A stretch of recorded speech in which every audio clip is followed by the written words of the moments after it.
नमस्ते दोस्तों, आज हम बात करेंगे आस्तिक और नास्तिकता के बारे में। समाज भारत में भारतवर्ष में अनेक समाज है और अनेक समाजों में अनेक व्यक्ति हैं जिनमें कुछ आस्तिक है जो भगवान पर यकीन करते हैं, कुछ नास्तिक है जो कि पर यकीन नहीं करते। लेकिन यहाँ पर आस्तिक और नास्तिकता का अर्थ ये नहीं लिया जा सकता भगवान पर विश्वास करना या नहीं करना से। अगर ईश्वर के अस्तित्व में विश्वास की दृष्टि से देखा जाए तो दुनिया में दो प्रकार के लोग तो होते ही हैं, एक आस्तिक और दूसरे नास्तिक। आस्तिक जो ईश्वर को मानता है और इसके विपरीत नास्तिक कहते हैं जो ईश्वर के अस्तित्व को नहीं मानता, नकारता है। ईश्वर के अस्तित्व को जो नकारता है वो नास्तिक है और ईश्वर के अस्तित्व को जो मानता है वो आस्तिक है। अब यहाँ पर सवाल ये खड़ा होता है कि क्या ईश्वर का अस्तित्व है? यहाँ पर ईश्वर के अस्तित्व को पूर्णतः स्वीकारना और नकारना दोनों लगभग असंभव है। इसीलिए किसी भी व्यक्ति का पूर्णतः आस्तिक और नास्तिक होना असंभव है। इसलिए आस्तिकता और नास्तिकता के बीच में एक भ्रम बना हुआ है, एक दीवार है।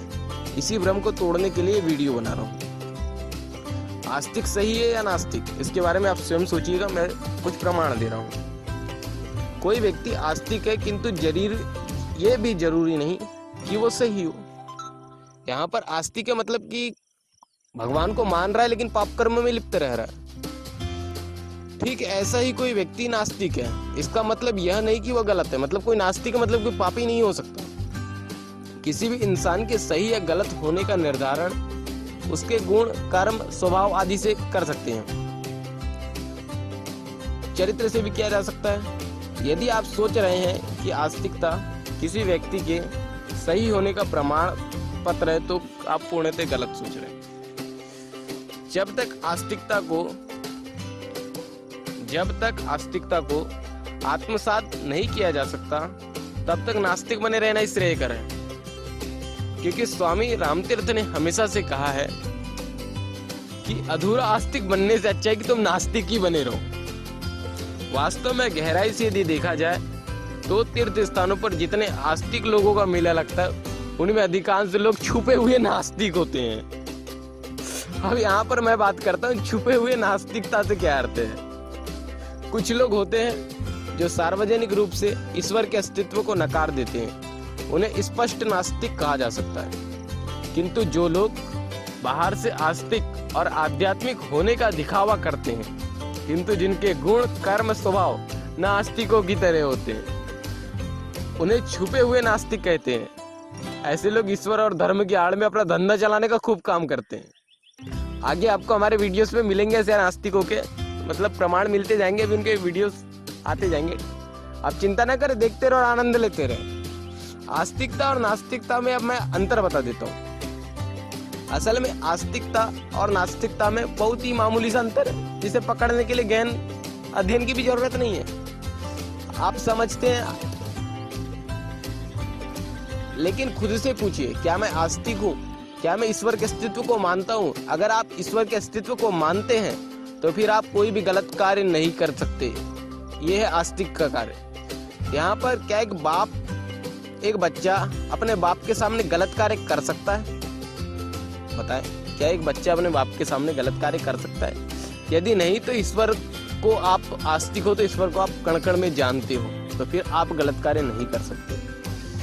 सच्चा आस्तिक वही है जो कि ईश्वर को मानता है, वो कण कण में है और वो छोटे से छोटा पाप कर्म करते हुए उसकी आत्मा डर के मारे डरती है और हर पाप कर्म से वो डरता है। लेकिन यहाँ पर यदि बात की जाए नास्तिकों की, तो मैं नास्तिकों को निराश नहीं करना चाहता और ना ही मैं नास्तिक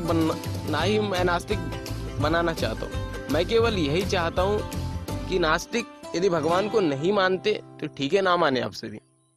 नास्तिकता का अर्थ ये नहीं होता कि आप पूर्णतः पाप कर्म को अपना ले। नास्तिकता में मैंने कई ऐसे नास्तिक देखे हैं जो भगवान को नहीं मानते लेकिन धर्म के प्रति उनकी रुचि बहुत अत्यधिक है। धर्म की सेवा करते हैं, धर्म का पालन में लगे रहते हैं। उनके लिए सिर्फ एक ही परोपकार और वे परोपकार के द्वारा धर्म करते हैं। तो संसार में सबसे बड़ा धर्म मानवता का धर्म है। यदि आप मानवता के धर्म पर, सत्य पर अड़िग हैं तो आप 100% आस्तिक ही कहलाएंगे, नास्तिकता नहीं। क्योंकि जो धर्म पर है वो अधर्म नहीं कर सकता। लेकिन यदि इन दोनों के विपरीत जो व्यक्ति आते हैं वो ना तो आस्तिक है ना नास्तिक, साले पापी है, अधर्मी है, कुकर्मी है, अनाचारी है, दुराचारी है। इनको आस्तिक और नास्तिक नहीं कहा जा सकता। जो पाप कर्म करता है वो तो महापापी है, उसको आस्तिक और नास्तिक नहीं कहा जा सकता। अब मैं आपको एक चोर की कहानी सुनाता हूँ। एक मामूली सा चोर था जो लोगों के खेत से धन चुराया करता था। चोर के परिवार में उसकी पत्नी और उसका एक बेटा रहता था। आज चोर ने दिमाग दौड़ा ही लिया, सोचे ही लिया कि आज अपने बेटे को भी चोरी करना सिखाऊंगा। उसने अपने बेटे को चोरी करना सिखाने के लिए बोला, चल बेटा आज जाएंगे चोरी करने के लिए। किसके खेत? देखते पड़ोसी के खेत में जाते ना चोरी करने। उसके बाद वो खेत गया और खेत में से धान काटने लगा। तो कुछ ही देर में चोर का बेटा चिल्लाया, मालिक ने देख लिया, मालिक ने देख लिया। बाप बोला, अरे बेटा, बाप ने बोला, अरे बेटा चोर ने बोला, अरे बेटा चोर मतलब मालिक ने देख लिया, अब तो हमारी गांव में पंचायत होगी। तो उस वैसे में चोर गया खेत, मतलब चोर तुरंत उठकर भागने लगा। आगे आगे बेटा और पीछे पीछे चोर भागने लगा। पर चोर ने देखा कि कुछ भी नहीं आया। चोर ने बेटे को रोका और पूछा, अरे किसने देख लिया?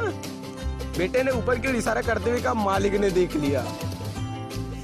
और उसने कहा, चोर ने झुंझलाकर कहा, अरे मूर्ख, मैं उस मालिक की बात नहीं कर रहा, खेत के मालिक कहाँ है? खेत का मालिक बता। बेटा बोला, बाबा आप ही कहते हैं ना वह सबका मालिक है, फिर खेत का मालिक मैं किसी को क्यों मानूं? चोर बोला, परंतु बेटा हमें खतरा केवल इस खेत के सांसारिक मालिक से है, ऊपर वाले से कोई खतरा नहीं है। चोर का बेटा बोला, एक बात बताइए बाबा, क्या इस खेत का मालिक उस ऊपर वाले मालिक से बड़ा है? चोर बोला, नहीं तो बेटा। तो बेटा बोलता है, तो फिर बाबा अब आप ही बताओ, जो कार्य मालिक की नजर में गलत है वो कार्य हमारा सही कैसे हो सकता है? सोचो कि उस पुत्र ने अपने पिता की आंखें खोल दिया। इस कहानी से यही शीर्ष पड़ता है कि उस पिता के दिमाग में बेटे की बात चलेगी। पिता हमेशा से कहता था कि मालिक सब जगह है, वो देखता है, लेकिन उससे डर नहीं किसी को। लेकिन यहाँ पर पुत्र क्या कहता है? हमको पुत्र आस्तिक है लेकिन पिता नास्तिक हो गया। यहाँ पर पिता जान रहा है कि परब्रह्म है, फिर भी वो नास्तिकता को अपना रहा है। इसको नास्तिकता कहा जा सकता है। लेकिन पुत्र क्या कह रहा है कि पुत्र आस्तिक है, तो पुत्र जान रहा है कि प्रत्येक कण कण में संसार में ईश्वर विद्यमान है। तो यहाँ पर तो एक बात यही कि पुत्र आस्तिक हुआ, लेकिन पिता ने नास्तिकता और पाप कर्म दोनों को में फंस गया। अब नास्तिकता और आस्तिकता का सीधा तो सरल सिंपल में बात करते हैं। जो धर्म को जानते हुए हर पाप कर्म से जो डरता हो वही आस्तिक है, और जो परब्रह्म को कण कण में जानता हो, परब्रह्म परमेश्वरी को कण कण में जानता हो। और नास्तिकता में कि वो परब्रह्म को ना जाने लेकिन मानवता के कार्य करता रहे, और छोटे मोटे पाप कर्म हो जाओ गिनती में नहीं आते, तो उसको नास्तिक कहा जा सकता है। लेकिन यहाँ पर कुछ कुकर्मी है, दुराचारी है, जो नास्तिक बनते फिरते पाप कर्म कर रहे हैं, इनको पापी कहा जा सकता है, इनको नास्तिकता नहीं कहा जा सकता। तो पुत्र ने पिता को समझा दिया कि पिता उस दिन से समझ गया, चोरी का धंधा छोड़ दिया। पिता को पुत्र ने ज्ञान दिया। अधिकांश क्या होता है, पिता पुत्र को ज्ञान देता है, लेकिन पिता ही भूल जाता है कि वास्तव में क्या है। और यहाँ पर भी यही हुआ, पुत्र ने पिता को ज्ञान दिया और आस्तिकता का पुजारी बना दिया। तो मैं यही कहना चाहूंगा लास्ट में कि आप आस्तिकता में रहते हैं तो नास्तिकता का ढोंग, मतलब आस्तिकता में रहते हैं तो पूर्णतः आस्तिकता को अपना ले रहे, तो नास्तिक बनना ही पूर्णतः श्रेयकर होगा। क्योंकि यदि आप आस्तिक बने रह रहे हो और उसके बाद भी भगवान की अवहेलना कर रहे हो तो यार ये गलत बात है। भगवान के ऊपर मतलब तुम ये जानो कि भगवान कण कण में है, सृष्टि के प्रत्येक कण में विद्यमान है। उस परब्रह्म को जानो कि सृष्टि के हर कण में विद्यमान है, और उसी तरीके से वो हमको हर छोटे कार्य को देख रहा है। जो इस तरह के कार्य जानेगा वही मेरी नजरों में मतलब एक आस्तिक कहलाएगा। बाकी तो नास्तिकता और पापी तो भरी पड़ी कलयुग बैठा मार कुंडली, जाऊँ तो मैं कहाँ जाऊँ, हर घर में अब रावण बैठा, इतने राम कहाँ से लाऊं वाली कहानी है। जय माता दी, भगवती सबका भला करे। जय माता दी। वीडियो अच्छा लगा तो चैनल को सब्सक्राइब करें, घंटे को जरूर दबाना, और घंटे को नहीं दबा सकते तो मत दबाना। मेरे को मोनिटाइजेशन से कोई मतलब नहीं है, लाइक करना ना करना तुम्हारी मर्जी। मैं मोनिटाइजेशन के लिए नहीं आया, मेरा सिर्फ कार्य है धर्म के बारे में। जय माता दी।